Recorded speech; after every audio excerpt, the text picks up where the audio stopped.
Greetings everyone, and today we are going to be looking at another video regarding JoJo's Bizarre Adventures.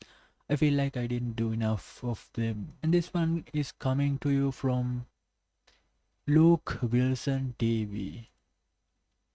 Okay, without further ado, let's check it out because he claims this anime basically explains everything, which I think I know what he's talking about. But let's check it out, shall we?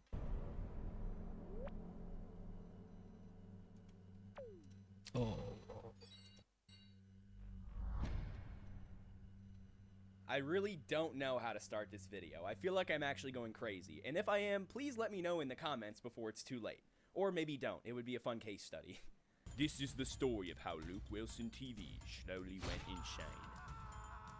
You know what? I got a lot of inspiration from Sunny V2. Your editing style is sick, bro. Yes, this is a video about JoJo's Bizarre Adventure, but what I've uncovered has me convinced that what? Okay, I think it's cute, I guess. Let's continue. Maybe he has much more to say. Hirohiko Araki is an absolute genius, up there with Leonardo da Vinci and Alexander the Great. I used to think this series was unique for being so unapologetically quirky while still grounding itself in reality, but man, it's closer to religious doctrine than anything, just because of how heavily it leans into theoretical physics, spirituality, and the meaning of life. Hello everybody and welcome back to another video, and if you're tuning in for the first time, boy is this a great one to start with. My name is Luke Wilson and I'm your guide into the world of edutainment. As someone who grew up with game theory and Vsauce, I truly believe in the value of quality YouTube content that's not only entertaining, but actually gives you something to walk away with. Certainly. Well, so far I haven't really. Should I skip the intro? But I feel like I shouldn't skip the intro. Let's give it a shot. Why not? So if you'd like to help me on my journey, consider subscribing and leave some comments on what I could do better.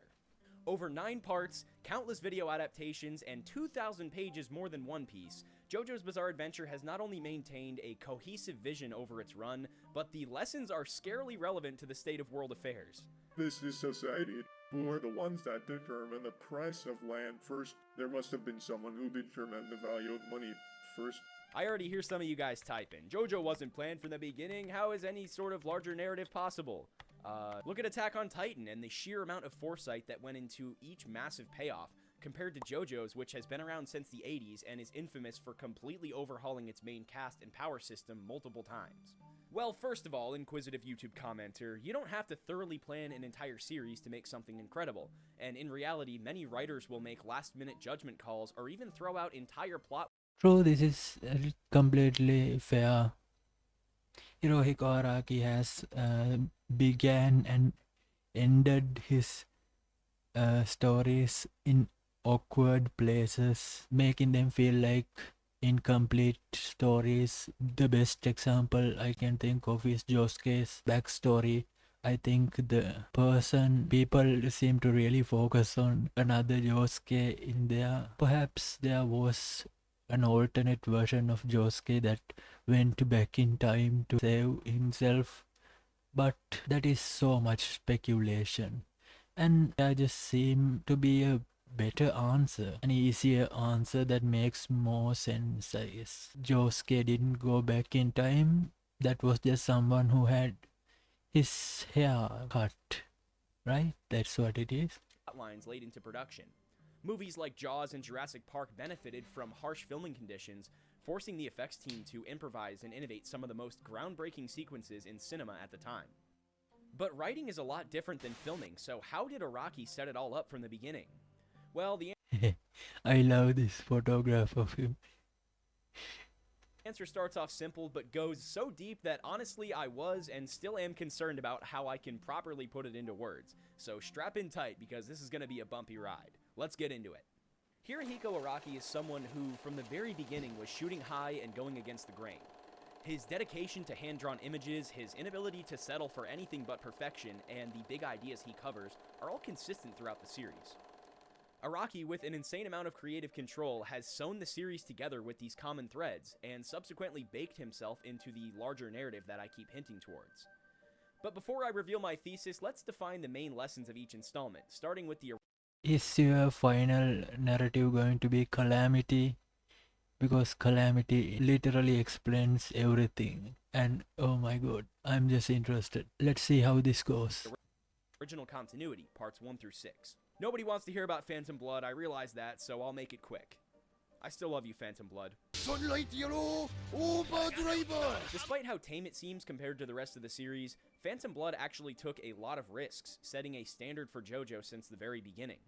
The way Jonathan is purposely written to suffer and ultimately die, it was unheard of for a manga in the 80s, and unsurprisingly had some fan backlash. The main themes, however, were more positive and fell in line with tradition. Much of the Yeah, I mean, when people think of a main character's death, they very much think of this, and well, spoilers. Jolene's father, and every other Joestar. The story revolves around Jonathan keeping a positive attitude and overcoming challenges through bravery and commitment to training. And Jonathan's death is upsetting, but it's bittersweet knowing that Dio respects him and that the Joestar lineage will continue. It's about getting knocked down and getting back up over and over again, and trusting that something good will always rise to the occasion. Much of this sentiment carries over into Battle Tendency, where Joseph Joestar faces the impossible battle against the Pillar Men. While it follows a similar storyline, Joseph's attitude and new supernatural elements are both used to heighten the themes of philosophy and the human spirit. Joseph starts out as a total asshole and a show-off who doesn't find any purpose outside of his everyday life. Okay, so he does continue to be that because he ends up knocking a teenager, I think. So let's not, you know, grandize him too much, but he is great. He is a great character in terms of, well, character writing. Just a likable character in every aspect. I don't really have much to say about him. And it's worth noting that until JoJolion, we really don't see any of the Joestars complete their journey alone. Jotaro, Josuke, Giorno, Jolene, and even Johnny Joestar all have the security of family or friends, and losing one of them is often part of their journey to realizing their power and independence. This is also where Araki starts to show more of his wacky ideas, like achieving the perfect physical form through the use of ancient artifacts, or the cycle of reigning empires that surround our history. Not only are the Nazis in power during Part 2, but they uncover an ancient race of superhumans that ruled North America long before the arrival of European conquerors. This is all based in real history, including Nazi experimentation into the occult and other strange phenomena like time travel and telekinesis, and declassified CIA documents that reveal some pretty interesting stuff. Now let's talk about Stardust Crusaders, the third installment in the series following Jotaro Kujo on his journey to defeat Dio and save his mother. Apart from being the most popular and often the part that people start with, it overhauled the power system by introducing stand abilities, a more concentrated form of Hamon that manifests itself as a I don't think that, well, people are like, that is Hamon, that takes form into, even Hunter x Hunter did copy this, well, by saying that the ultimate forms of their Nen is like basically stands that manifest, I mean, Neturo or the chairman Neturo or whoever the hell that guy was, just summoned a giant Buddha. So it's a little clunky, but the story is overall made interesting by, evolving the power system and making it a more complicated system, I guess. humanoid spirit. It's extremely obvious, but also important to recognize the themes of friendship and family that hold Part 3 together. Joseph returns in a Friendship and family. Okay. Yes, I get it. There's also part 4 where, Josuke and Joseph meet. This is the weirdest part. When I think of Stardust Crusaders, I don't think family. I guess it is kind of about family, since Holly, who is the daughter of Joseph and mother of Jotaro, is stricken with a stand, not an illness, a literal stand. Then they had to fight Dio because Dio was the one to get the first stand. Stand mechanics have problems, okay? Like, I think when Poochie got stabbed, Weather Report also got his stand. Or did he have it before? Now I'm doubting myself. Either way, the mechanics aren't exactly set in stone. That depends. Like, there are stands that, like Anubis, like you didn't have to do anything to get that stand. Just pick up a sword and you have a stand. Moving on. A major paternal role, often leading the group and taking charge when necessary, especially when Avdol isn't around. He's more than willing to give up his life for others and doesn't really do anything wrong. Well, not anything on screen anyway. He's just a good role model for Jotaro, who goes through his own coming-of-age story and is shown to really cherish that adventure later in life. Polnareff, Kakyoin, Iggy, even Araki himself went through changes over the course of Stardust Crusaders. Yeah, Araki actually got so inspired by Iggy that he got his own dog. What the dog doing? It's just a good vibes show because each character is learning and growing together, they're all facing the same evil forces, and they're all on this big road trip to Egypt. They don't know who they're going to lose along the way or who's going to push forward, but they have the comfort of each other through it all. And that's precisely the meaning of Stardust Crusaders, and it's part of what makes Attack on Titan so good in the beginning. Everyone on this planet faces the same hardships, and a lot of the time you have to hit your lowest point to fully realize your own strength. It's why people have historically gone on missions for the church or the military, and it's what college is for a lot of people in the modern day. For Jotaro, it was this adventure through Egypt, but instead of using his newfound strength to humble himself and empower others, he became engrossed in his work, ultimately neglecting his family and longing for the days where he wasn't the one in charge. Joseph honestly did more for the world than any other character, and it's a good lesson in keeping a strong purpose with everything you do.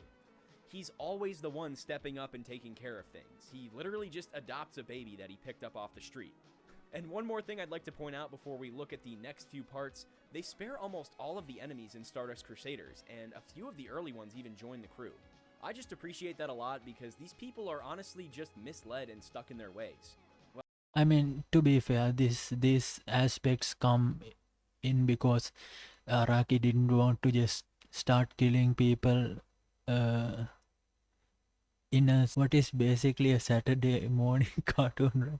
I mean, that's the vibe I'm getting. Like part 4 and upwards, it's a different vibe entirely. This one is also great. You know, it is fun to watch. And I mean, to be fair, all the parts are just fun to watch. Even Phantom Blood, it's just hilarious. Hijinks with British gentlemen. It's just entertaining, you know. Well, maybe not a lesson. The introduction of stand abilities really let Araki expand his creative freedom too. Every stand reflects the user's soul, creating a direct link between the stories, emotions, themes, and struggles that define every character. Instead of tarot cards and Egyptian gods, Araki started basing stands off of musical references, which is more universally relatable and a better representation of humanity and our creative potential. Music is one of the only things that can light up your entire brain at once, and I bet Araki knows this. Sound waves hold incredible power. It's why drums have historically been used in war, and why flashing lights can somehow get me to run a 5K no problem. And it speaks to the value of art on a wider scale and the psychological effects of the good and bad energy it contains. As a matter of fact, what if I told you that this is far from the only thing in JoJo that's based on real physics? This is actually why I think JoJo's scaling works so well, because pretty much every ability derives from the fundamental building blocks of our universe. Hamon. Okay, I don't really agree with that. Every ability, like even ones like I don't know, mind control stuff. What else are there? There are so many just cool stands. I can't swift through all of them like stopping time, but I don't feel like everything just connects because there are some wacky abilities. Like there's Gojo's ability years before Gojo even was a concept in Green Baby. Grass is green or whatever that stand is called.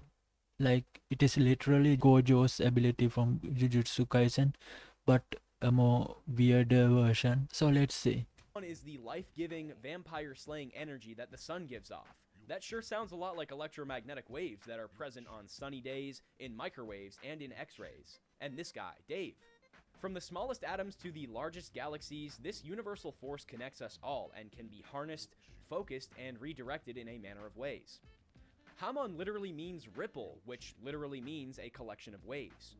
It's just that in the JoJo universe, people have somehow found Yes, the waves thing just keeps on returning, doesn't it? Like the first part, second part, third part, it's the waves are just like harmon, and that's how harmon is distributed.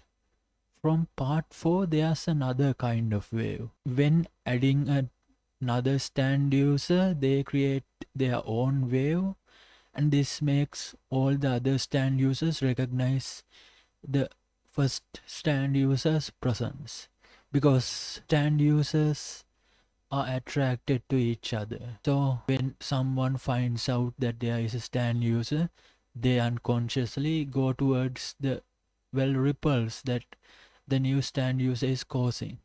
And that is why stand users just encounter stand users very often.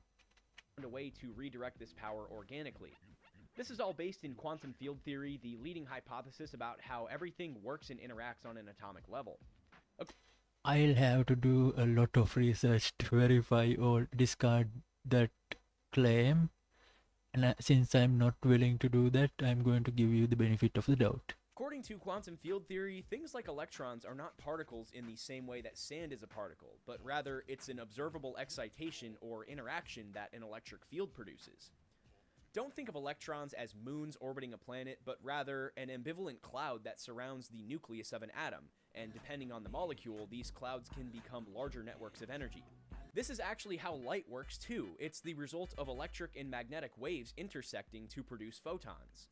There's also a similar mechanism behind electricity and sound, as Why is there royalty-free music playing behind you? I guess that's just your style. I mean, you didn't need that. The subject matter is already fascinating enough. both rely on the transfer of energy between mediums, whether it be low-frequency radio waves through the air, small currents flowing through your laptop charger, or a mix of the two that has been uploaded, compressed, and localized on whatever phone, TV, computer, or Nintendo 3DS you're using to access this video. All of this can be distilled into the wave, a symbol of the flow of time, energy, and inevitable balance, and the physical manifestation of Oh yeah, and I almost forgot the third time waves came in. Waves of calamity, like the ones wonder of you creates and spreads.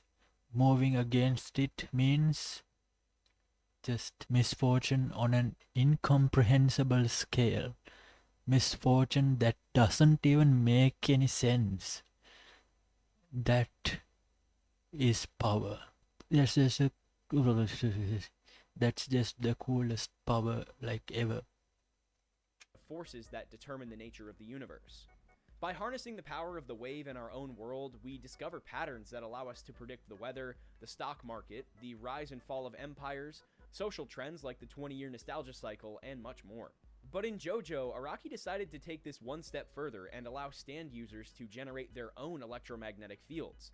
Instead of conducting this universal energy like wires, stand abilities are a stable physical form that is directly generated by the user, and thus is a reflection of the user's soul. So like, yeah, you can use Hamon in a stand battle, but it's probably not going to do much unless you're physically attacking somebody with it. In vampirism, the established opposite of Hamon relies on stealing the life force of others. But to be fair, a stand like Bad Company can be beaten with Hamon, right? Hamon can stop bullets mid-air, like when Joseph just pulled off a clump of hair from Stroheim and just threw them together and created a hair shield. Remember that?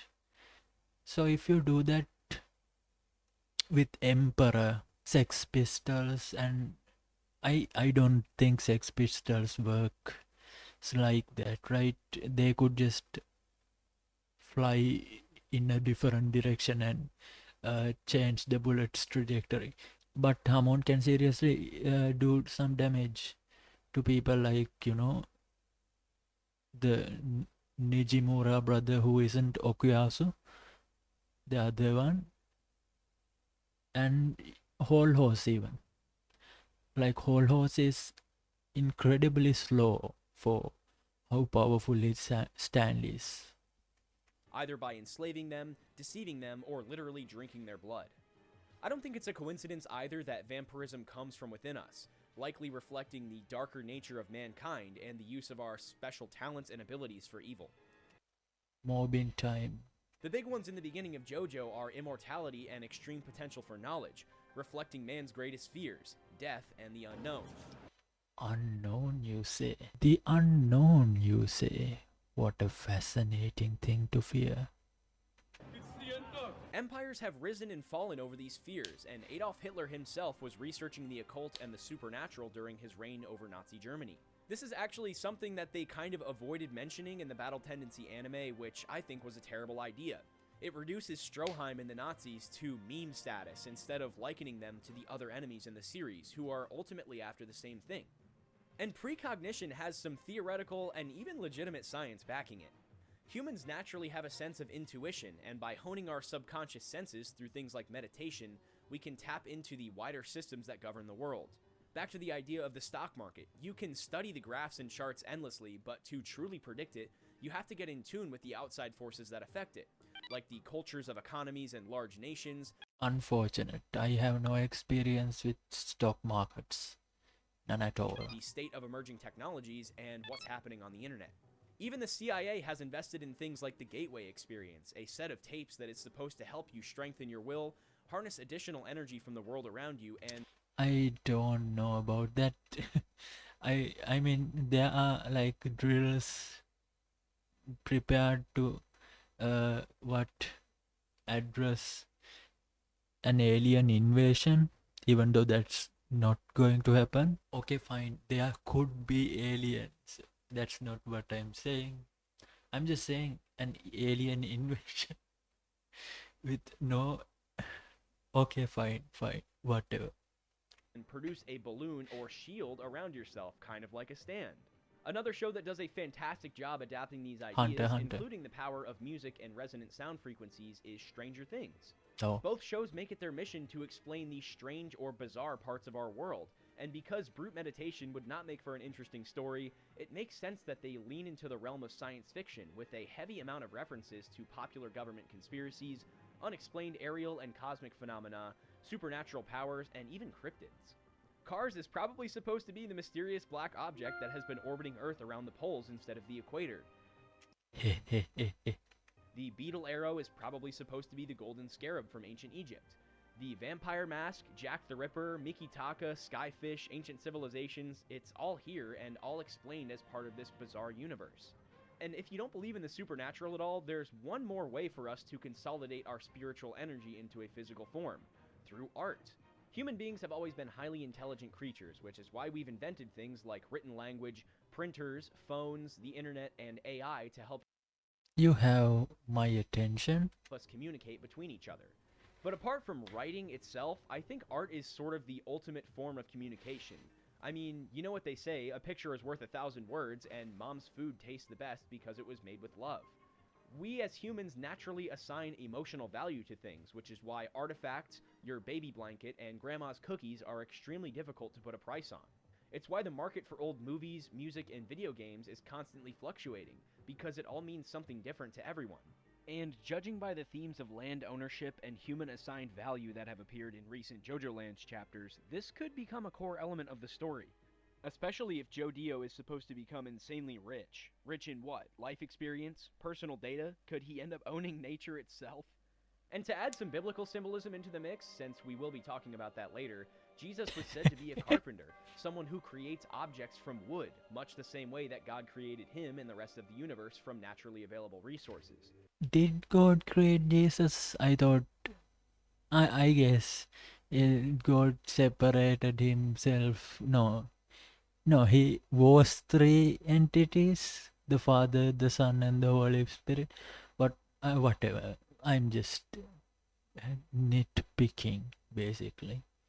Let's get to the video. It adds an entirely new side to creating something in your image, and even provides context to the idea of NFTs and digital assets online, which are also based in this idea of inherent human value. If you don't believe in them, then they simply don't have any value. That's just a stupid boulder! It's not just a boulder. It's a rock. A rock. It's actually progressive rock. You know, the genre that brought us Rush, Pink Floyd, and that famous lick from Roundabout that has become integral to the identity of JoJo's Bizarre Adventure. And not only do progressive rock bands produce extremely complex and intelligently crafted music, they too, like Araki, incorporate countless themes of science fiction, nature, and spirituality. Sadly, it isn't until the end of Stone Ocean that we truly revisit quantum mechanics, but parts 4 and 5 focus more on these same ideas of art and the human spirit. Diamond is Unbreakable is the 4th installment in the JoJo's Bizarre Adventure storyline, and it seems like the protagonist Josuke understands this philosophy, prominently displaying a message of peace and Yeah, this is my favorite JoJo, definitely. I mean, I really like every one of them, but this one has a special place in my heart. love everywhere he goes. His stand ability, Crazy Diamond, is also unusually powerful, which reflects how strong his spirit is. Part 4 is another feel-good show, so much of it focuses on friendship, shared experiences, and growth through hardship. Because it's a slice-of-life anime, I think it's also meant to highlight just living in the moment or appreciating the story of our life as it unfolds. You know, you might not be around here ever again, or you might not see that person ever again, and you might not get another sandwich from St. Gentleman's Bakery, so take it all in now before it fades into memory. I touched on this before, but Part 4 is really where Araki starts nailing stand design and characterization. Josuke's relationship with Joseph, his absent geriatric father, Okuyasu's journey after losing his brother, and Koichi's quest for confidence represent the individual challenges that we need to overcome to reach our full potential. Part 4 also introduces Rohan Kishibe, a self-insert character that is supposed Well, he does insist that Rohan isn't a self-insert character, but let's see. to represent Araki. Not only is he obsessed with learning the truth of everything, but he assigns an extremely high value to life and the stories that it can tell.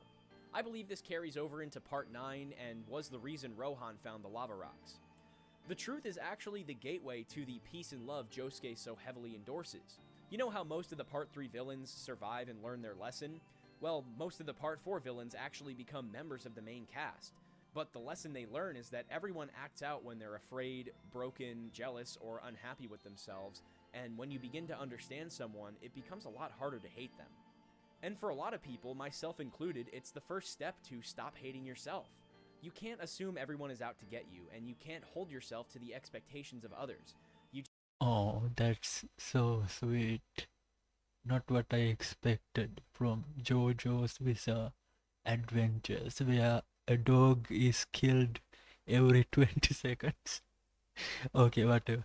I mean, yeah, season 4 really affected me because I was in school, I was around JoJo, what I meant to say, not JoJo, Josuke's age, and I just remember watching one episode every week and being like so excited to watch another one of Josuke's adventures. Those days are never going to come back. Those days are long gone. You just have to commit yourself to making the world a better place, even when no one is watching, because who knows, your selfless act could be the thing that inspires the next Joestar. Kira, on the other hand, represents the opposite idea. His understanding of peace comes not from being a light unto the world, but by destroying, abusing, consuming, and disrupting everything while he sits in the eye of the storm.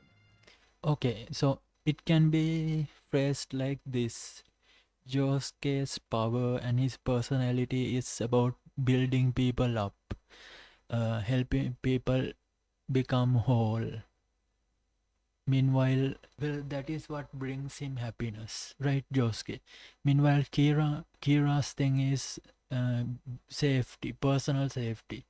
He is basically what do you call those people that think they are the only real ones in a simulation? I can't remember the name. Whatever, one of those people. He basically doesn't value anyone else. It's just him and him alone. So him having to kill people is just acceptable to him. That's why he went down such a dark path. He has no concept of love and is riddled with the anxiety of having everything his way, lest the storm close in and consume him as well.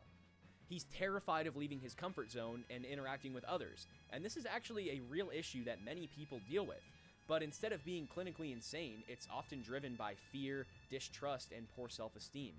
And you know what? I'm just gonna come out and say it. Social media and instant messaging played a really big role in my social anxiety as a kid, and I know it did the same for most of you Gen Z internet citizens watching this. It's so easy to stay behind a screen because it's so hard to be vulnerable. It's probably why I kept making videos throughout my childhood, because I was terrified of showing my true self to anyone in the real world. No, I guess social anxiety wasn't a thing that I faced very often, but something I did encounter was crippling depression. I just had, well, eras of just collapsing and being unable to get up. Luckily for me, there were people around me to lift me up. And when they are gone, I don't know if there will be anyone to lift me up.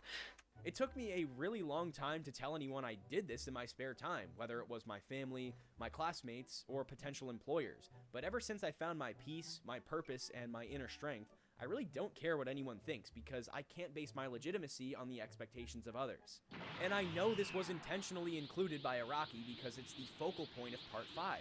Giorno Giovanna had it worse than any of us. His mom neglects him while she's out partying, he's constantly bullied by other students, and at one point he just accepts that the world and everyone in it sucks.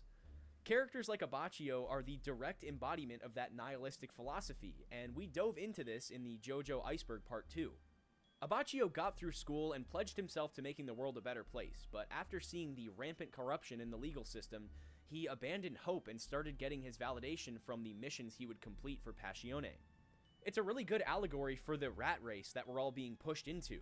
The government sucks, big corporations run everything, and the central banks basically fund it all while we sit in the streets addicted to our phones and whatever substances we can get our hands on. But you don't have to play by those rules, and honestly, you get a more fulfilling existence by serving a greater purpose. This is exactly what causes Giorno to Why is Bruno standing in such a awkward... never mind, I guess. join Passione.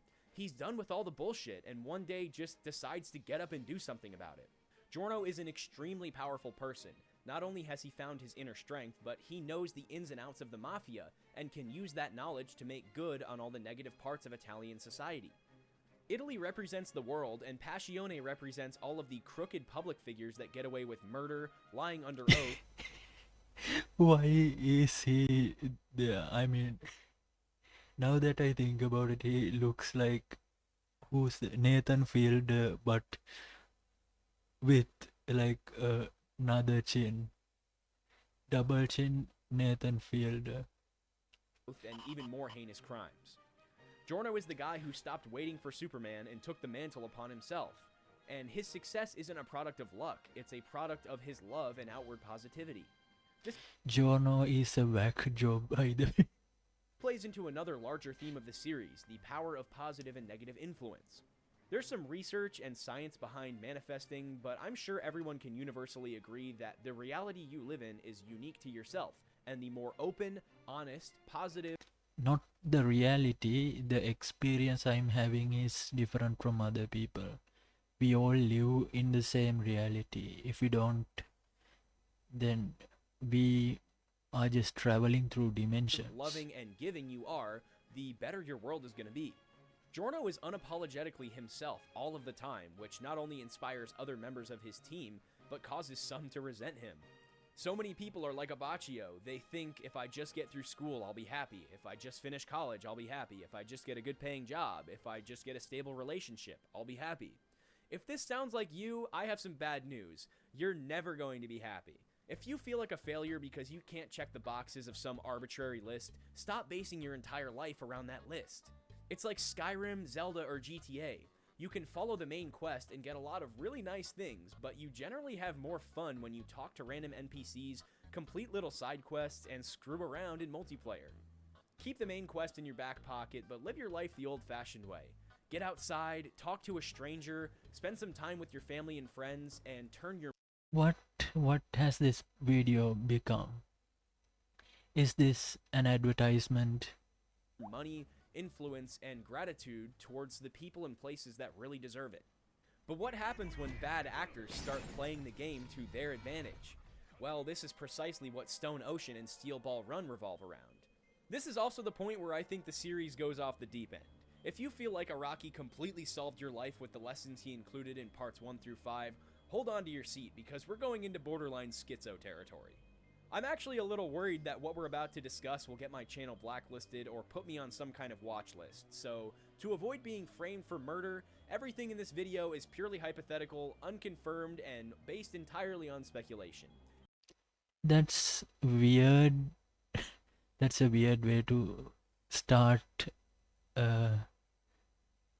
Okay, fine. And Let's if go. I somehow end up mysteriously sick, dead, or in prison, Why are you you know what doing happened. this? I don't think it's a coincidence that both parts 6 and 7 take place in America, one of the most hilariously corrupt nations in the modern age.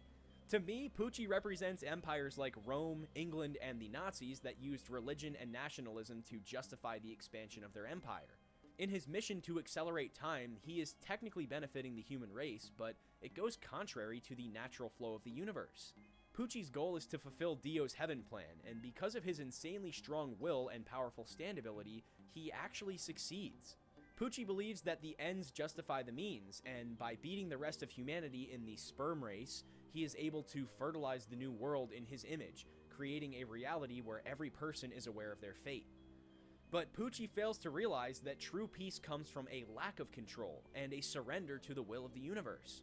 Fate is one of the most recurring themes in JoJo's Bizarre Adventure, and Araki, myself, and a host of various religions and philosophies You call it fate, I call it calamity.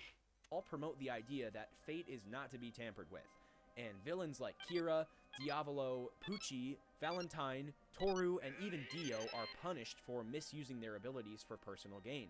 In the modern age, some theorize that organizations like Vanguard and BlackRock are attempting to accelerate the world, specifically the United States economy. It's no secret that the value of the US dollar has been plummeting for a variety of reasons, most notably the $34 trillion national debt, which gives a scary amount of leverage to the same central banks that manage our government's finances, and foreign nations. The idea is that by forcibly crashing the economy, they can beat everyone to the new system, whatever that may be. Others point to the United States' consumption of oil and their influence in the Middle East as I mean, I haven't done research on this stuff to comment, so I'm just awkwardly sitting here. Okay, this might all be true, benefit of the doubt, right? politicians will regularly accept bribes and lobby money to protect overseas interests, printing and funneling more money into the pockets of people who really don't care what happens to the American public. Japan actually experienced a similar economic crisis 20 years ago, which, again, makes me question if Araki sees this all coming for us in the West. In previous instances of economic disparity, presidents But Araki wrote Steel Ball Run in 2004. So how did he, or are you implying that he can see the future or something? like Abraham Lincoln and John F. Kennedy created greenbacks and silver certificates to stabilize the value of the dollar. Today, people are looking back at the gold standard and forward towards cryptocurrencies like Bitcoin and Ethereum as possible solutions, but a lot of this is uncharted territory, and we likely won't know the best course of action until we're looking back during the aftermath. Apart from the banks, other institutions like prisons have historically been used to take advantage of lower-class United States citizens, which may be the reason Araki chose to set Stone Ocean there. Not only do some celebrities actually hold stock in state prisons, but inmates have been used as a source of free labor, further dividing our classes and fueling the cycle of poverty. Jolene is a really interesting character and represents a lot of the hardship that young, underprivileged kids had to go through in the early 2000s. In a previous video, I compared her to Jesse Pinkman from Breaking Bad, because he too is a gentle soul merely seeking answers, ultimately finding them in dark places. Jotaro was the one who put Jolene in prison, albeit unintentionally. By keeping her latent abilities a secret, he forced her to conform to a broken system, one that she ultimately grew to resent. She found her security in Romeo, her abusive boyfriend, and relied on him too heavily instead of learning how to do things on her own. Ironically, by going to prison, she did learn how to do things on her own, and in turn, finally emancipated herself from mental slavery. Yes, she does figure things out on her own, and she is probably the first Joestar to change her mind, because the other ones just were like, I am awesome and everything's going to work out. And she wasn't like that until she was, and then Poochie happened and the universe got destroyed. What you gonna do? But if Araki wasn't subtly criticizing the United States in Part 6, then oh boy, I think it's time we give Steel Ball Run a once-over. I love JoJolion to pieces, but Steel Ball Run may possibly be the greatest work of fiction ever created. I also kind of agree. There's a lot of great stuff in Steel Ball Run, and it's just entertaining to read. I mean, just look at the first few pages and you end up reading most of it in one sitting. And actually, Steel Ball Run couldn't be coming at a better time. Not only is Megan Thee Stallion publicly championing the series, but the tongue-in-cheek bromance that came out of movies like Barbie is a lot more common these days. Men's fashion, of course, factors in there too, but so does a wider trend of positive vibes and community support for everyone around you. Not to mention how it takes place in an entirely new universe, making it the perfect starting point for anyone looking to get their feet wet. It takes place in America too, making the dub a little less sacrilegious to watch, and it pushes the classic idea of the American dream while still incorporating many of the criticisms that younger, anime-watching, internet-using, government-hating people have towards the system. To all the people who like Fallout, Call of Duty, and Red Dead Redemption, this is the anime we've been waiting for. At first, I was just speculating, but I truly believe that Steel Ball Run is a commentary on the United States of America as it stands today. Okay, I just noticed the Confederate flag and the, what do we call them? The national flag. This was actually the original video idea, 15 minutes of me breaking down why Part 7 is a mirror to our modern society, but then I discovered that Araki has been doing it since Phantom Blood. The only reason I didn't realize sooner is because I don't know if Araki did either. Sure, these themes have been present throughout each part, but here's where they are fully realized. Even in my own videos, I've talked about many philosophies without realizing their scope or involvement in wider trends. Like the giant wave of optimism I mentioned a few minutes ago, it pairs perfectly with the development of web aesthetics that I discussed in the Fruitiger Arrow video. The Steel Ball Run is a horse race across the United States, starting in San Diego, California, and ending in New York City. It begins as a simple sporting event, but is quickly overtaken by the president and used not only as a tool to distract and manipulate the masses, but as a means of acquiring the various pieces of the Holy Corpse of Jesus Christ. Johnny Joestar takes a lot of Okay, I guess you are making this video for the JoJo fans. Either otherwise, the other people are going to be very confused about when Jesus came into the story. of the best qualities from previous Joestars. He has the passion and humility of Jonathan, the raw power of Josuke, and the will of Giorno.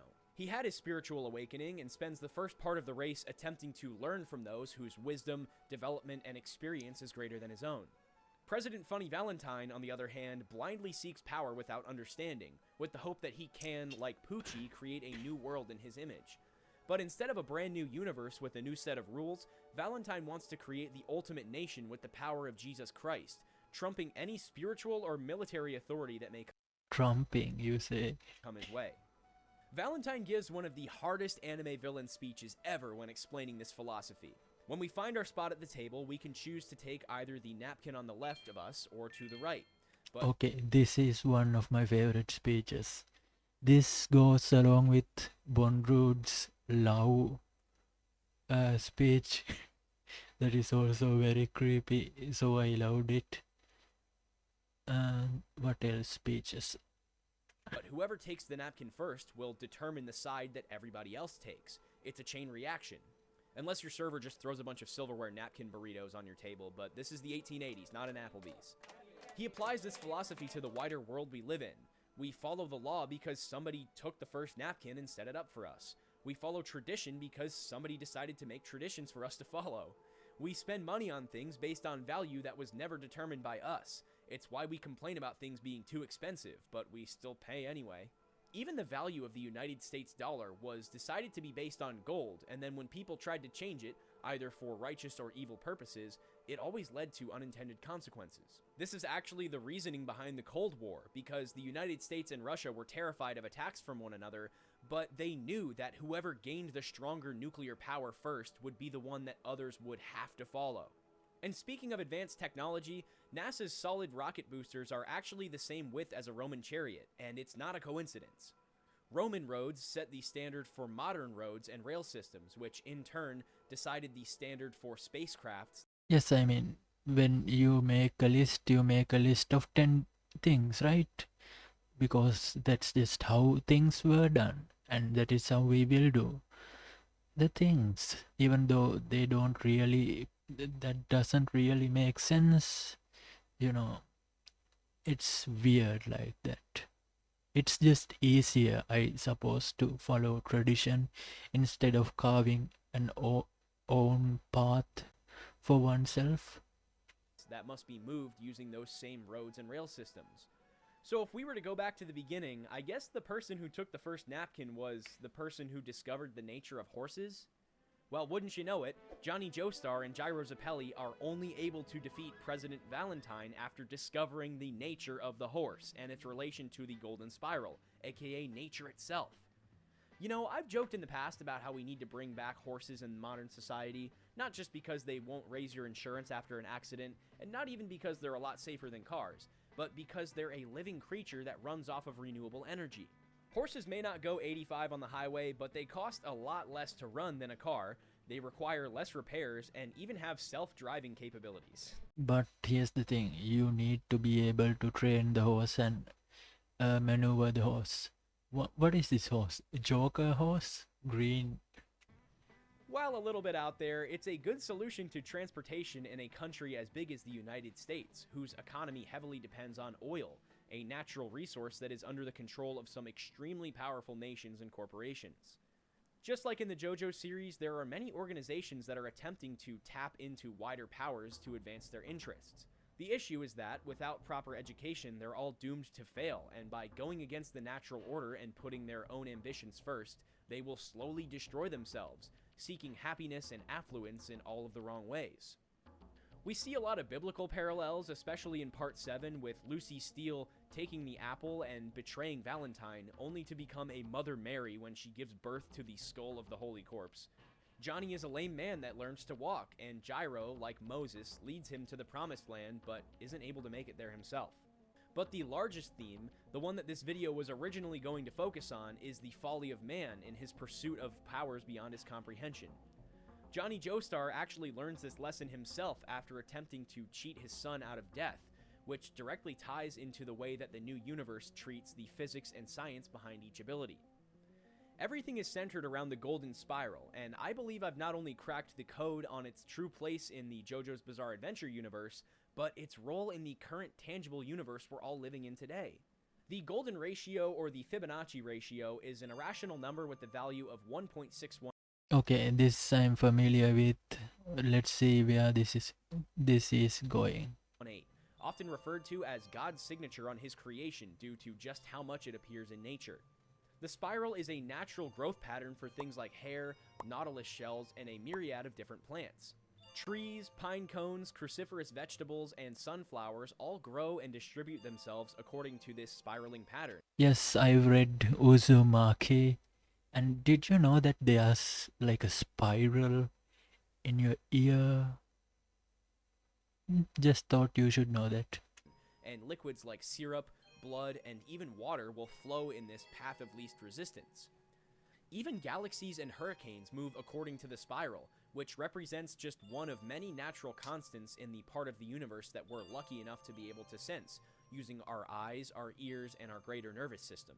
I think the power of the spin comes from a submission to and a complete understanding of nature itself. This is the flow that Toru refers to, and his ability Calamity represents the same power held by President Funny Valentine after acquiring Love Train. Before even reading parts 7 and 8, an idea crossed my mind that I began testing in my daily philosophy, that good and bad luck are merely results of how closely you adhere to the natural order of the universe, or God's plan for all you Drake fans. K-Dot, all the way, baby. And this actually checks out. Love Train gives Valentine the ability to repel all bad fortune, giving him incredible luck and metaphysical protection. But his motivations are inherently to serve his own interests, which is why Johnny is ultimately able to destroy him after Wait, isn't his own interest saving the country? Or did I miss something where he just said, enough of the country, it's all about me? But whatever, let's see how this goes. By the way, some people really don't like Toru and the Wonder of You. I think he's neat. I think he's neat and cool. harnessing the power of the golden spin and placing his full trust in nature instead of seeking to conquer it. Johnny even uses his fingernails, something that will naturally grow into a spiral if left unclipped. In JoJolion, Toru follows the exact same path as Valentine, but instead of controlling influence over society and the future, he has complete control over nature itself, and when anyone goes against it, they are met with terrible misfortune. And with the insight we have about Part 7, we know that he can only be defeated by the true embodiment of that same natural order, in this case, Josuke using the golden spin in conjunction with his stand ability Soft and Wet. And because I'm an absolute psychopath, I think I need to mention that the Monroe Institute Gateway tapes, which we talked about earlier, also encourage the practice of bubbling away your anxieties and unwanted thoughts, the same way that Josuke can remove things with his soap bubbles. I swear, either Araki got his hands on these tapes way back in the 80s, or both of them did heavy research into the same places. And actually, the bubble, regardless of its relation to the Gateway experience, is another perfect image of nature. Bubbles represent equality and balance, and just like the very planet we stand on, they're the product of equal and opposite forces working harmoniously. But instead of the pull of gravity and the electric repulsion of atoms and molecules, it's the surface tension of soap and the small amount of outward pressure that keeps the bubble from collapsing in on itself. We talked before about Hamon and the wave, and if you've read the JoJo series before, you know that it was replaced with the spin. Why? Well, apart from the fact that it's a little cooler and a little more workable, what if I told you that the spin and the wave are the exact same thing, just viewed from different angles, or rather, different dimensions?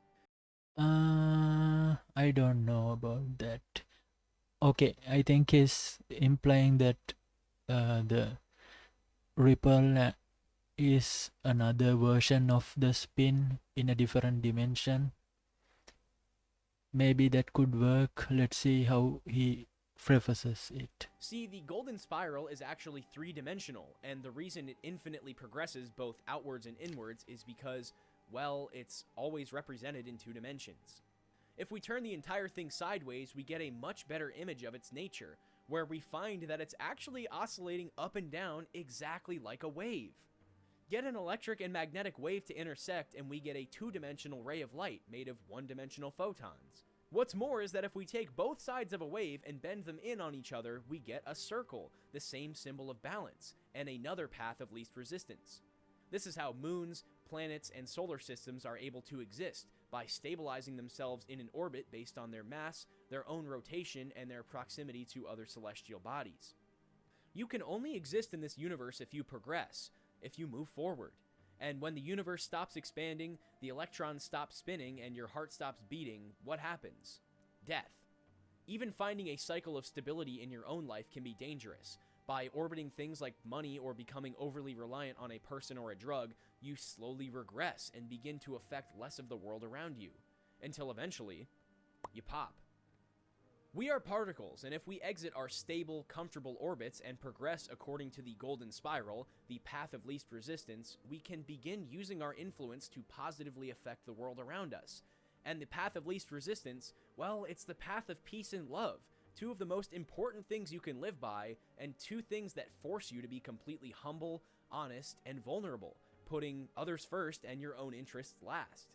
Our self-preservation instincts, they may help us survive in nature, but they're often to blame for the negative things we do to each other, driving our fears and... I mean, I would prefer to skip these kind of parts. Sure, that's great that you feel that way. My philosophy is very different. It's based around calamity too, but that's a subject for another time. Because it's raining outside and I'm kind of scared if lightning starts striking stuff. Anxieties and antisocial behaviors. If we're making a list of symbols, then let's put the honeycomb in there with the wave, the spiral, and the circle. I realize the Greeks already beat me to this by a few thousand years, but shut up, Apollo Snuffleupagus, I have my own version. Also, grape leaves are disgusting. Bees and other bugs, like ants, represent the ideal orderly society. It sounds a little like communism, but I really believe in the power of equal output for equal gain.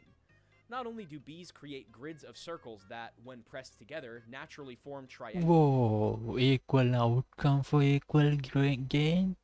What about people who can't work? What about the disabled? What about the young who cannot put effort?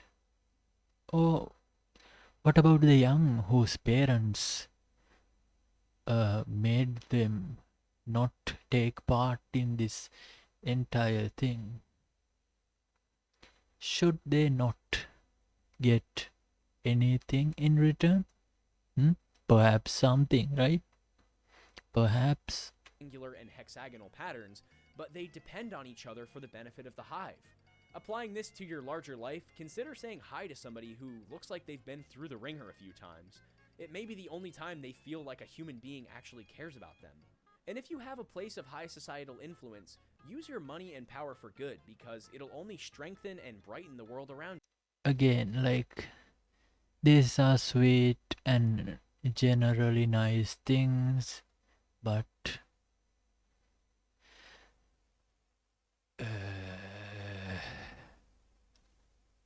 okay, fine. Moving on. This all harkens back to the themes displayed in parts 4 and 5, but Josuke actually brings a little more to the table in his part 8 depiction. Another constant of the universe is the idea of two becoming one. It's the difference between sexual and asexual reproduction. It represents the electric and magnetic waves that Isn't it one becoming two? Not two becoming one? Because mitosis or meiosis, I can't remember one of those was that, and the other one is like two entities. Okay, when you say two become one, creating life like a marriage, something like that. I'm a bit confused. Let's move on. collide to produce photons, and it generally embodies the cyclical nature of our solar systems and societies. And as a matter of fact, it's integral to the evolution of complex life. Endosymbiosis is a real phenomenon that occurs when two organisms merge to become one. Everyone knows the mitochondria at this point, but what you might not know is that it was the first known case of endosymbiosis, where a cell absorbed a bacteria that would become the first cell powerhouse ever. And about 1 billion years later, chloroplasts emerged from a similar process. What's insane, though, is that it recently happened a third time, and a little less than 2 months ago, a paper was published confirming that endosymbiosis had truly taken place. What? Introducing the nitroplast, a plant organelle that can synthesize nitrogen from the atmosphere instead of relying on roots and fertile soil. I don't know if Araki knew anything about the nitroplast, but I don't think it's a coincidence that Josuke's character was specifically created this way. I mean, we saw the power of the spin emerge through religion, and now we see it come from science, two of the most incredible explanations for the existence of life on Earth. Jesus Christ and characters like Anakin Skywalker are said to be born from the universe itself, an act of God to impregnate a virgin with a child of destiny. Josuke, on the other hand, is almost like a surrogate child of destiny, as the deaths of Josefumi and Kira combined with Holy Ground to create a brand new person. A brand new person who, like us all, must struggle to find their identity and place in the world. Joestars have it a little easy though, because they know the strength of their bloodline, but Josuke was literally a blank slate with barely anything to go off of. And much like the rest of the protagonists, he finds his strength and identity after an adventure full of excitement, suffering, and personal growth. JoJolion also gives us more context on the Devil's Palms from Steel Ball Run, as we see the Morio Wall Eyes basically do the exact same thing. Although the JoJo Lands is still coming out, we can apply this same set of rules to the Hawaiian Islands and the lava tubes. I haven't I think all of done these much. locations, either cursed or blessed, represent the power and influence of land. I don't think there is a difference between curse and blessing.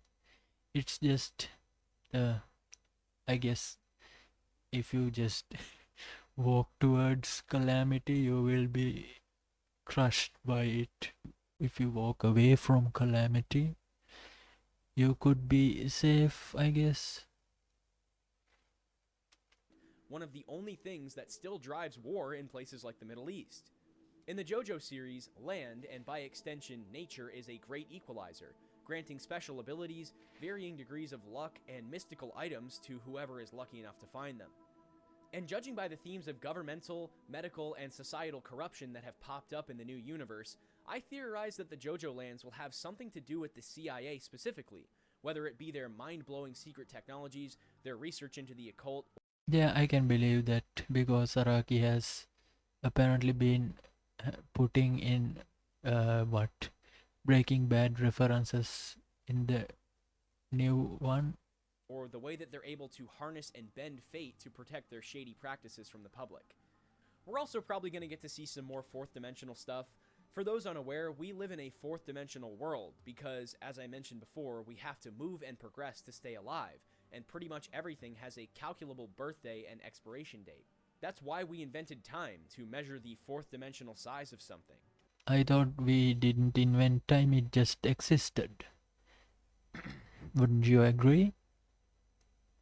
It just existed and we got used to what it was, and we studied it and came to different conclusions over time, and now we use calendars and clocks and watches to tell time. But is time even real? Because most of our existence is based on light waves, black holes will seemingly alter the flow of time as they suck anything and everything beyond the event horizon. If we had a black hole big enough, we probably wouldn't even notice the change of going over the event horizon, like how we don't notice our 3,000 mile per hour journey through the cosmos on planet Earth. This also completely validates the theory of fate, because if everything in the universe is determined by intersecting waves of influence whose speed can be altered by black holes and advanced technology, then with enough power, we could rewind or fast forward to any point in time.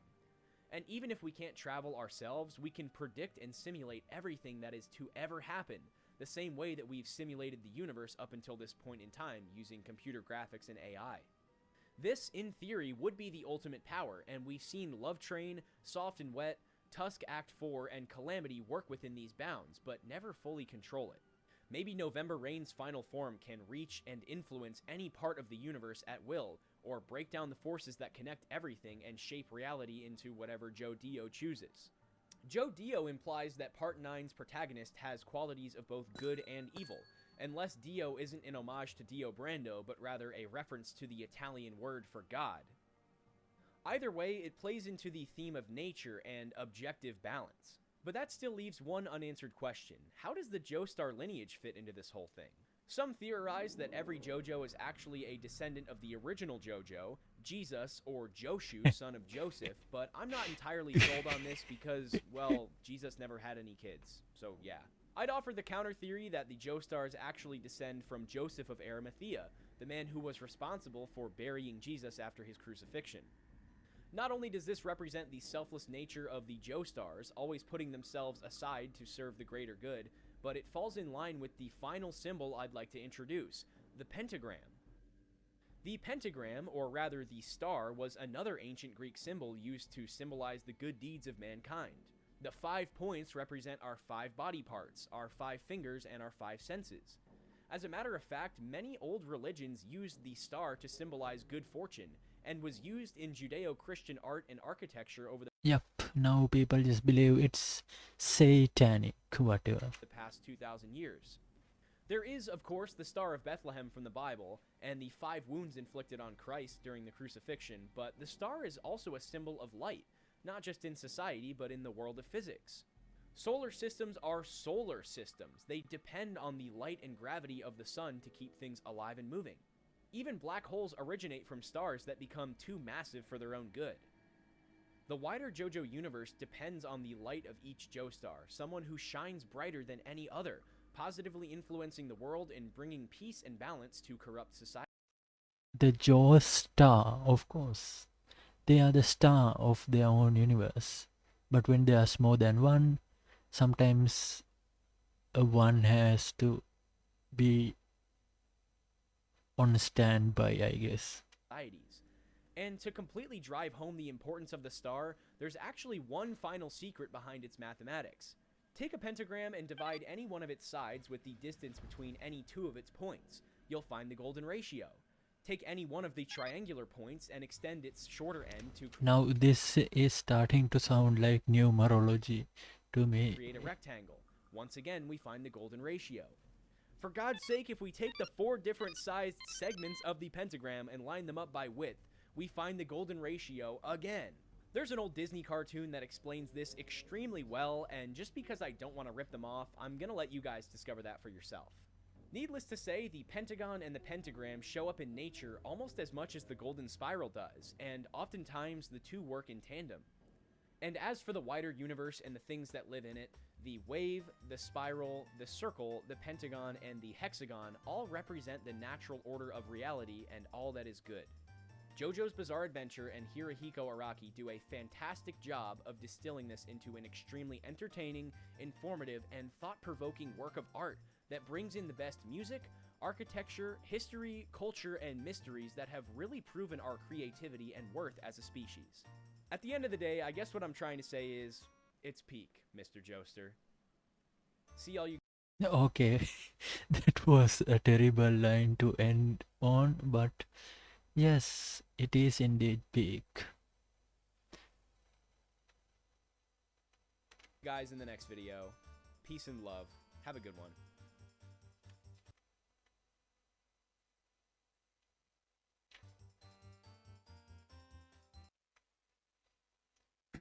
Okay, let's subscribe to him and go tell him.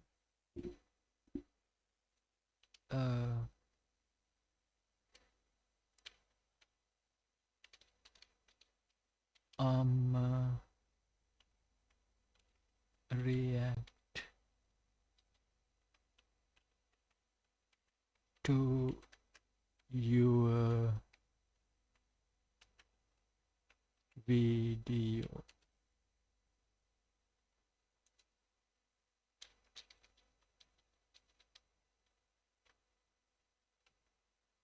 Let's also put in a smiley face. Okay, this one seems nice. With that out of the way, I subscribed and liked. Okay.